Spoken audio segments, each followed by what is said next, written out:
Olá, sejam muito bem-vindos. Hoje a gente vai mergulhar num duelo intelectual de altíssimo nível. De um lado tem um ataque que bota em xeque assim toda a história da filosofia, e do outro, uma defesa tão genial, mas tão genial, que acaba mudando o próprio jogo, o próprio significado do que é filosofar. Então, vamos direto ao ponto. A questão que está no centro de tudo é essa. E se o projeto filosófico inteiro, sabe, de Platão até Kant, e se tudo isso tivesse sido baseado num erro fundamental? É uma pergunta pesada, né? Uma daquelas que ameaça tremer as bases de tudo que a gente acha que sabe. Tá, mas quem é que tem a audácia de fazer uma acusação dessas? Bom, esse é o nosso desafiante, o filósofo D.E. Schulze. E olha, ele não tá de brincadeira, não. Ele não tá criticando o filósofo aqui, outro ali, não. Ele tá botando a filosofia especulativa inteira no banco dos réus, dizendo que a história dela é basicamente uma coleção de fracassos. E o argumento do Schulze parece até fazer sentido. Parece puro bom senso. Ele olha para a história e diz: gente, são séculos de debate.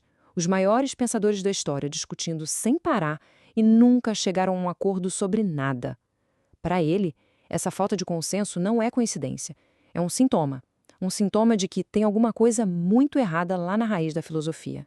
E aqui vem o golpe de misericórdia do Schulze nas palavras que o próprio Hegel usou para descrever o argumento dele. Ele diz que a filosofia tem um Erbfehler, que é tipo um defeito de nascença, uma falha hereditária. A ideia é que o problema não são os filósofos, sabe? O problema é a própria filosofia.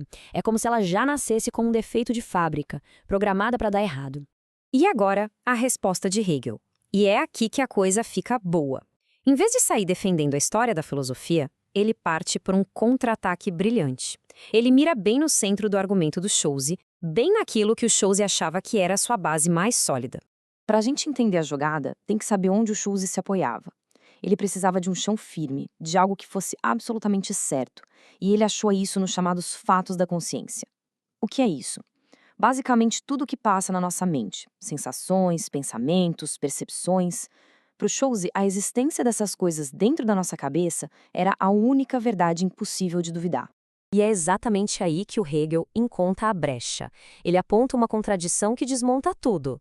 Pensa comigo, se esses fatos da consciência são tão certos, tão inegáveis, por que a gente sente uma necessidade de buscar as causas deles, de explicar de onde eles vêm? O próprio Schulze admitia isso.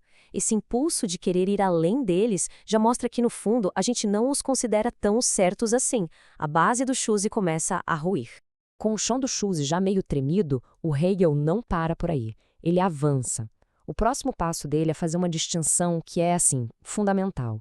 Ele vai dizer que existe dúvida e existe dúvida. Não é tudo a mesma coisa. Tem um tipo de ceticismo que é nobre, e tem um outro que é, digamos, uma versão pirata. E aqui a gente vê a diferença. Olha só, o ceticismo antigo, que o Hegel admirava, duvidava de tudo que era do mundo dos sentidos, do senso comum, para tentar alcançar paz de espírito. Era uma ferramenta de libertação. Já o ceticismo do Schulze faz o contrário. Ele se agarra com unhas e dentes numa certeza, os tais fatos da consciência, para poder atacar só a filosofia.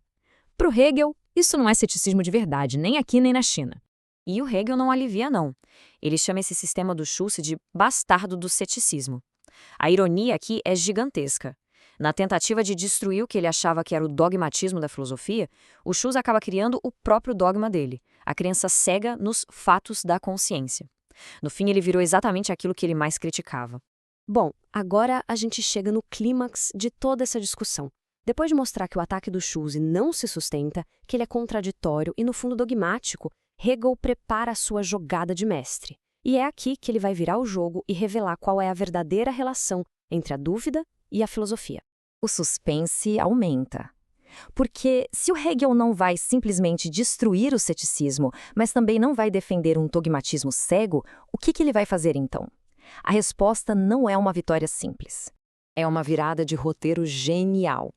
Para o Hegel, o ceticismo de verdade não é o inimigo que a filosofia precisa derrotar. Ele é, na verdade, um momento essencial dentro do próprio filosofar. Pensa no ceticismo como um motor negativo, a força que não deixa o pensamento se acomodar em verdades fáceis e o empurra sempre para frente, para algo mais complexo.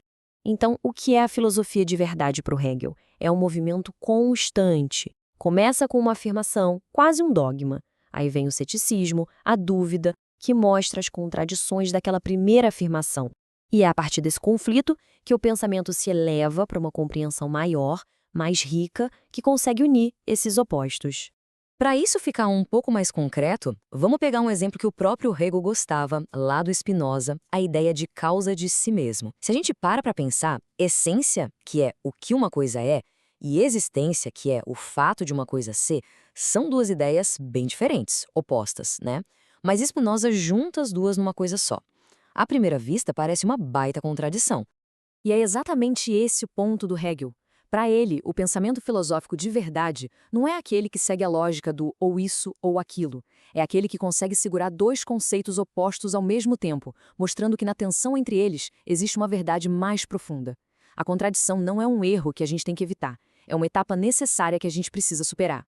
Então, para a gente amarrar tudo isso, a defesa que o Hegel faz da filosofia não é um convite para voltar para as velhas certezas. Pelo contrário, é uma redefinição radical do que significa pensar. Resumindo a ópera, o processo é mais ou menos esse. A gente parte de uma certeza, de um dogmatismo. Aí a dúvida, o ceticismo, nos obriga a enxergar os limites e as falhas dessa certeza. E é esse conflito que nos joga para cima, para uma verdade mais completa, que é a filosofia.